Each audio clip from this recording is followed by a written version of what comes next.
MSME loan subsidy కోసం SC ST పారిశ్రామికవేత్తలు ఆందోళనకు దిగారు. ఏపీ సచివాలయం దగ్గర ఆందోళనకు దిగారు ఎస్సీ ఎస్టీ పారిశ్రామికవేత్తలు. విదేశీ పారిశ్రామికవేత్తలకు రాయితీలిస్తూ రాష్ట్రానికి చెందిన ఎస్సీ ఎస్టీ పారిశ్రామికవేత్తలకు రాయితీలు విడుదల చేయకపోవడంపై ఆగ్రహం వ్యక్తం చేశారు. గత 30 ఏళ్లలో ఎప్పుడూ లేని విధంగా 20-30% నిధులు విడుదల చేయటంపై ఆవేదన వ్యక్తం చేశారు. సచివాలయం ఎదురుగా నల్లకండువా కప్పుకొని ప్లకార్డులు ప్రదర్శించి నిరసన వ్యక్తం చేశారు.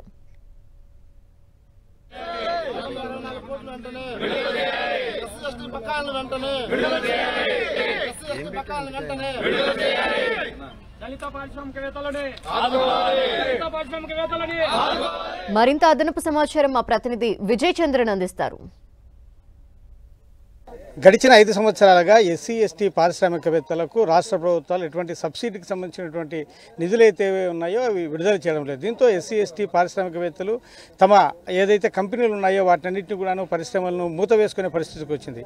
దీంతో గడిచిన 2 సార్లుగా వీరు సెక్రటరియట్ వద్దకు వచ్చి తమ గోడు వినిపించుకున్నా కూడా ఏమాత్రం ప్రభుత్వం స్పందించలేదని చెప్పేసి మూడోసారి ఈ రోజు దీనికి సంబంధించినటువంటి తమ వినతి పత్రం అందజేసేందుకోసము ఈ ఎస్సీ ఎస్టీ పారిశ్రామికవేత్తలు సెక్రటరియట్కి రావడం జరిగింది. వారిని అడిగి ఏ డిమాండ్ చేస్తున్నారో తెలుస్తున్నాం. సార్ చెప్పండి, ప్రధానంగా మీరు ఏ డిమాండ్లను గవర్నమెంట్ను కోరుతున్నారు? ప్రధానంగా మేము అడుగుతున్నది ఒకటేనండి. 8,000 ఎస్సీ ఎస్టీ పారిశ్రామికవేత్తలు ఉన్నాం. అది కూడా ఎంఎస్ఎంఈ కింద ఉన్నాం.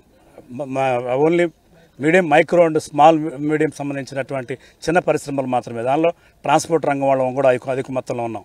మేము అడుగుతున్నది ఏంటంటే 4 ఏళ్ల ఇంతవరకు సబ్సిడీ రిలీజ్ చేయకుండా ఇటీవల కాలంలో మేము తిరిగి అలసిపోతే ఒక ఎంఎస్ఎంఈకి సంబంధించి 439 కోట్లు మాత్రమే రిలీజ్ చేశారు. మాకు ఇచ్చిన మాట అయితే మే 15న 15,000 కోట్లు ఎంఎస్ఎంఈకి మాత్రమే ఇస్తున్నామని చెప్పారు. పత్రికాముఖంగా ప్రకటించారు కూడా. అయినా ఈ రోజు వరకు ఎదురు చూసాం, మొత్తం ఫుల్ అమౌంట్ వస్తుందని. ఈ రోజున వచ్చి 439 కోట్లని 20% 10% అట్లా డివైడ్ చేసి ఎప్పుడు లేదు పాలసీ చరిత్రలో, ఇంతకుముందు ఇండస్ట్రీ చరిత్రలో కూడా లేని విధంగా అందరికీ అమౌంట్లు కొట్టాలని వచ్చిన 439 కోట్లతో ఒక 10% 20% అది కూడా అందరికీ కొట్టలేదండి. ఒక 40-50% మంది మాత్రమే ఈ రోజుకి రిలీజ్ చేసిన పరిస్థితి ఉంది. గతంలో మాకు ఏంటంటే ఈ ప్రభుత్వం ఇచ్చిన పాలసీని గౌరవించి ఆ పాలసీకి అనుగుణంగా పనిచేసిందండి. ఇప్పుడున్న ప్రభుత్వం ఏంటంటే పాలసీనే నిర్వీర్యం చేసేసిందండి. తర్వాత ఎస్సీ జడ్లు పెడతా, సెజ్లు పెడతా, ఏపీఐసీలు పెడతా కొన్ని లక్షల ఎకరాలు దోచుకుంటున్నారు తప్పితే ఇక్కడ ఉన్నటువంటి మినీ పరిశ్రమవేత్తలకు ఎవరికి సరైనటువంటి ప్రోత్సాహం లేకుండా అయిపోయిందండి. ఇది 4 సంవత్సరాల నుంచి మేము తిరుగుతున్నప్పుడు కూడా ఈ రోజు కూడా ఇవ్వకపోవడం చాలా అన్యాయం అండి. అంతేకాదు చాలామందికి ఇంకా అప్రూవల్ కూడా చేయలేదండి. అంటే వాళ్ళు ఇచ్చే ఉద్దేశం ఉందా లేదా మాకు అది అర్థం కావట్లేదు. ఇప్పుడు ఇంటికి ఒక పరిశ్రమ చేస్తా అన్నటువంటి సీఎం గారి ఉద్దేశం, విజన్ ఏదైతే ఉందో మీరు చేయాల్సిన అవసరం కూడా ఉంది, చేయండి అని దాన్ని మమ్మల్ని నిర్వీర్యం చేసి ఉన్న పరిశ్రమల్ని నిర్వీర్యం చేసి వాళ్ళు ఇంటి దారి పట్టించే కొత్త వాళ్ళు ఏ విధంగా వస్తారు? ఇది మొత్తానికి తమకు ఏవైతే కనుక రావాల్సినటువంటి బెనిఫిట్స్ ఏవైతే ఉన్నాయో వాటన్నింటినీ కూడా విడుదల చేయాలని చెప్పి వీళ్ళు డిమాండ్ చేస్తున్నారు. గడిచిన 4 సంవత్సరాలు అంటే దాదాపు 5 సంవత్సరాలుగా వస్తుంది. 5 సంవత్సరాలుగా ఈ బెనిఫిట్స్ ఏవైతే ఉన్నాయో రాకపోవడంతో తమ పరిస్థితి అగమ్యగోచరంగా మారిందని చెప్పి వీళ్ళు ఆవేదన వ్యక్తం చేస్తున్నారు. అంతేకాకుండా విదేశాల నుంచి వచ్చేటువంటి పారిశ్రామికవేత్తలు ప్రోత్సహిస్తున్నారు.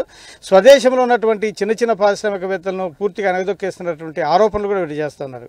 కెమెరామెన్ రాఘవతో విజయ్ చంద్రన్, ఏపీ సెక్రటరియట్ నుంచి.